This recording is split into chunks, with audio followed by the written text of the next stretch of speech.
Hello students, welcome to the MSc Final Chemistry class, Organic Chemistry. In this, we will study molecular rearrangement. Out of this, in molecular arrangement, up to this time, we have studied pinacol-pinacol rearrangement and Wagner-Mirvin rearrangement. Today, we will discuss about the benzoic acid rearrangement. What is the benzoic acid rearrangement? This is the conversion of alpha diketones to alpha hydroxy acid by heating with base. This is the benzoic acid rearrangement.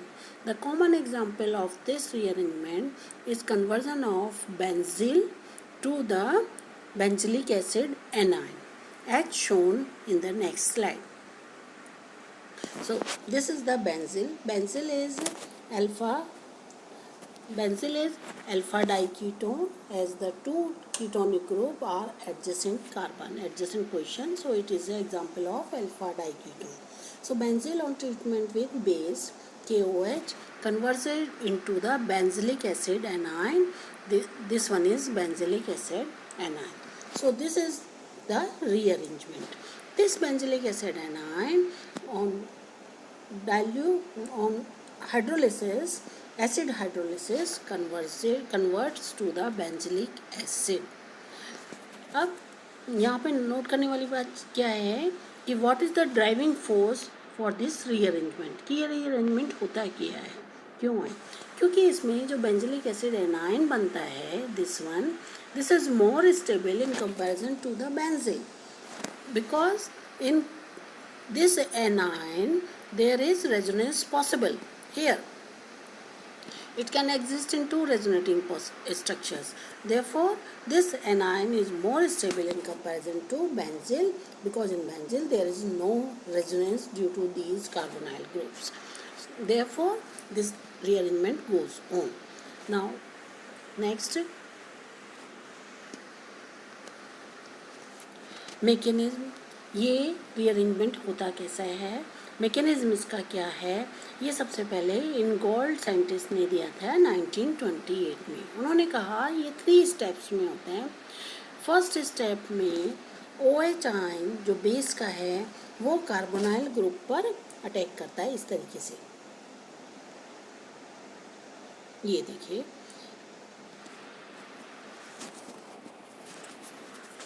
ये जो OH ion है ये इस carbonyl group पर attack करता है. ये carbonyl group पे अटैक करने के बाद कैसा होता है, क्योंकि हम जानते हैं कार्बोनाइल ग्रुप जो रिएक्शंस देते हैं वो इलेक्ट्रोफिलिक एडिशंस होते हैं उनपे, है ना. तो जब ये इसका बॉन्ड इधर शिफ्ट हो जाएगा यहाँ पे ऑक्सीजन पे, तो यहाँ पे कार्बोनियम आयन बन जाएगा. इस कार्बोनियम आयन पर OH यहाँ से अटैक करेगा और अटैक करके यहाँ पे जुड़ जाएगा, और जुड़ने के बाद हमें ये मिल जाएगा. देखो कहाँ गया, दिस वन, यहाँ पे ये OH है ना. नेक्स्ट है क्या होता है, ये है फर्स्ट स्टेप. ये रिवर्सिबल स्टेप होता है जिसमें कि OH अगर जुड़ता है तो हमको ये मिलता है, और अगर OH निकलता है तो वापस से इधर ये मिल जाएगा. तो इसलिए ये रिवर्सिबल स्टेप होता है और ये फास्ट रिएक्शन होती है. In the second step the phenyl group along with its bonding electron shifted to this carbonyl group, adjacent carbonyl group, and gives this. This is unstable and converted into, in the third step, it is converted to, in the third step, migration of proton takes place and it is converted into the benzoic acid anion. ये benzoic acid anion. क्यों अब ये benzoic acid anion जो है, migration क्यों हो रहा है प्रोटॉन का, क्योंकि जो बेंजोइक एसिड एनायन है ये रेजोनेंस से स्टेबलाइज हो जाता है. ये benzoic acid anion on acid hydrolysis gives this benzoic acid. इस तरीके से जो रिएक्शन है वो 3 स्टेप्स में है, जिसमें फर्स्ट स्टेप रिवर्सिबल है, थर्ड स्टेप रिवर्सिबल है, और जो मिडिल स्टेप, जो सेकंड स्टेप है, वो स्लो है और एक ही डायरेक्शन में है।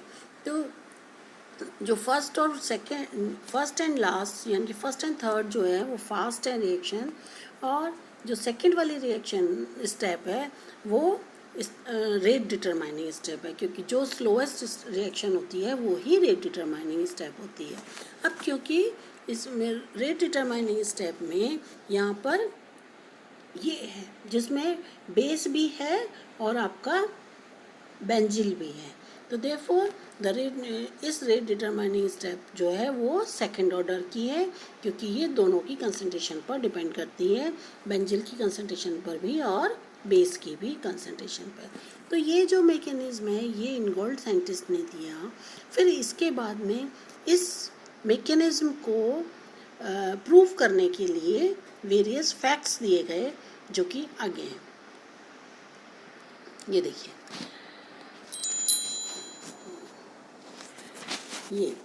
ये रॉबर्ट यूरो साइंटिस्ट था जिन्होंने क्या किया कि इसकी बेंजिल की रिएक्शन आइसोटोपिक O18 वाले बेस से करी।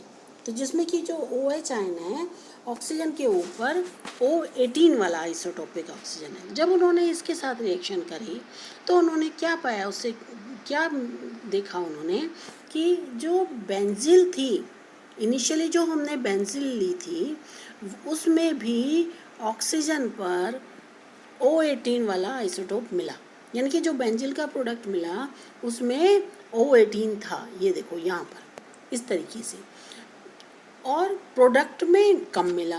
तो इसका मतलब क्या है कि जो फर्स्ट स्टेप है जिसमें कि OH का जुड़ना या OH का निकलना, यहाँ पर जैसे जैसे OH जुड़ता है तो हमको ये मिलता है, और OH अगर निकलता है तो वापस से बेंजिल मिलता है। तो जो रिवर्स डायरेक्शन में रिएक्शन है वो ज़्यादा फास्ट है in comparison to the forward direction, और फिर भी ये रिएक्शन जो है स्लो है। तो जिससे क्या प्रूफ होता है कि ये जो रिएक्शन, ये वाला जो स्टेप है वो रेट डिटरमाइनिंग रिएक्शन स्टेप नहीं है और रिवर्सिबल है और ये रैपिड है। इसी तरह सेकंड इसका प्रूफ क्या था कि जब रिएक्शन OD यानी कि हाइड्रोजन का आइसोटोपिक ड्यूटेरियम लिया, OD लिया, तो इसका ड्यूटेरियम का इफेक्ट प्रोडक्ट में दिखाई नहीं देता। तो इसका मतलब क्या है कि जो थर्ड स्टेप है वो भी रेट डिटरमाइनिंग स्टेप नहीं है। तो कौन सा, अब 3 स्टेप थे, फर्स्ट स्टेप, सेकंड स्टेप और थर्ड स्टेप। तो सेकंड स्टेप ही जो कि रिवर्सिबल नहीं है वो ही रेट डिटरमाइनिंग स्टेप है, और वो क्योंकि सेकंड ऑर्डर की है। तो इससे ये प्रूव होता है कि जो इनगोल्ड ने मैकेनिज्म दिया वो ही सही था। अब इसमें देखिए एक और फैक्ट है कि जो अगर कोई हमारा अल्फा डाई कीटोन जिसमें कि 2 फिनाइल ग्रुप्स हैं वो डिफरेंट हैं, है ना, तो वो फिनाइल ग्रुप माइग्रेट होगा जिसकी की इलेक्ट्रॉन डोनेटिंग कैपेसिटी कम है, यानी कि उसका माइग्रेटरी एप्टीट्यूड ज़्यादा है। जैसे कि नीचे देखें तो इसमें सबसे ज़्यादा जो इलेक्ट्रॉन माइग्रेटिंग ग्रुप कौन सा है, इलेक्ट्रॉन रिलीजिंग ग्रुप कौन सा है, देखो ये है, इसमें तो क्लोरीन है। क्लोरीन में तो क्या है, ये तो क्लोरीन है। क्लोरीन तो कैसा होता है हम जानते हैं, इलेक्ट्रोनेगेटिव होता है। तो ये इसकी इलेक्ट्रोनेगेटिविटी को कम करेगा जिससे कि ये लेस इलेक्ट्रोडोनेटिंग हो जाएगा in comparison to benzene. Benzene के बाद में आए हम टॉल्विन। टॉल्विन में क्या है, ये मिथाइल ग्रुप जुड़ा हुआ है। मिथाइल हम जानते हैं प्लस आई ग्रुप होता है, तो ये बेंजीन को रिंग देगा, बेंजीन को इलेक्ट्रॉन्स देगा। तो इलेक्ट्रॉन यानी कि इलेक्ट्रॉन डोनेशन कैपेसिटी जो है बढ़ जाएगी। फिर हम और आगे चलें, ओ मिथाइल ग्रुप है। ओ मिथाइल ग्रुप ये और भी ज़्यादा इलेक्ट्रॉन डोनेटिंग है, तो बेंजीन और भी ज़्यादा इलेक्ट्रॉन डोनेटिंग हो जाएगी।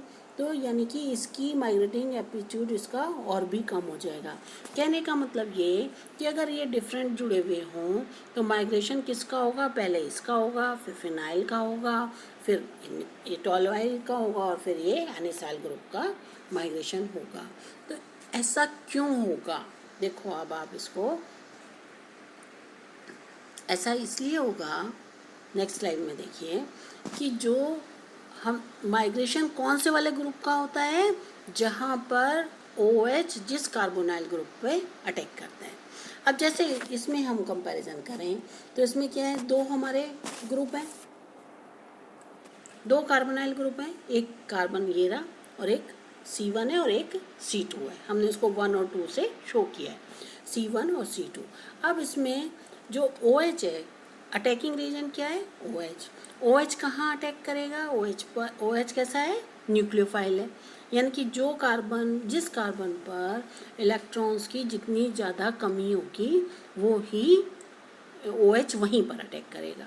अब इसमें देखें, इसमें तो क्या जुड़ा हुआ है, ये एनिसाइल ग्रुप, इधर क्या है, क्लोरोबेंजाइल ग्रुप। अब क्लोरोबेंजाइल ग्रुप में क्लोरीन है। अब क्लोरीन क्या है, ज़्यादा इलेक्ट्रोनेगेटिव होती है, तो ये अपनी और इलेक्ट्रॉन्स को खींचेगा, तो यानी कि यहाँ पर इलेक्ट्रॉन्स, इस वाले C2 कार्बन पर इलेक्ट्रॉन्स की कंसंट्रेशन कम होगी, यहाँ वाले पे कम होगी इन कंपैरिजन टू C1, है ना। अब क्योंकि इस पे कम होगी तो OH हमारा कहाँ अटैक करेगा, C2 पे अटैक करेगा। जब ये C2 पे अटैक करेगा तो माइग्रेटिंग ग्रुप फिर कौन सा होगा, हमारा ये होगा। यही उन्होंने कहा था कि जो अगर डिफरेंट फिनाइल ग्रुप्स हैं या डिफरेंट एराइल ग्रुप्स जुड़े हुए हैं तो वो एराइल ग्रुप माइग्रेट करेगा जो लेस इलेक्ट्रॉन डोनेटिंग हो। तो इस तरीके से हमारे मैकेनिज्म को, जो इन गोल्ड ने रिएक्शन मैकेनिज्म दिया था, उसको सपोर्ट मिलता है। थैंक्स।